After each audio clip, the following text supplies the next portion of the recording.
காலைதோறும் தேவனின் வார்த்தை. யாத்திராகமம் 23:25. உங்கள் தேவனாகிய கர்த்தரையே சேவிக்க கடவீர்கள். அவர் உன் அப்பத்தையும் உன் தண்ணீரையும் ஆசீர்வதிப்பார். வியாதியை உன்னிலிருந்து விலக்குவேன்.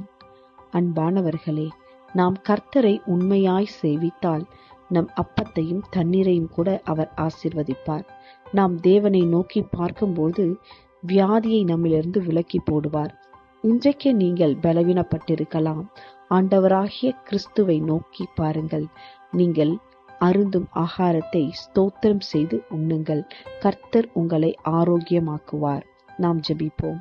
அன்பான தேவனே, இந்த ஜெபத்தை ஏறெடுக்கும் அனைவரின் அப்பத்தையும் தண்ணீரையும் ஆசீர்வதித்தருளும். வியாதியை எங்களிலிருந்து விலக்கி ஆரோக்கியம் அடைய செய்யும். இயேசு கிறிஸ்துவின் நாமத்தினாலே ஜெபிக்கிறேன்.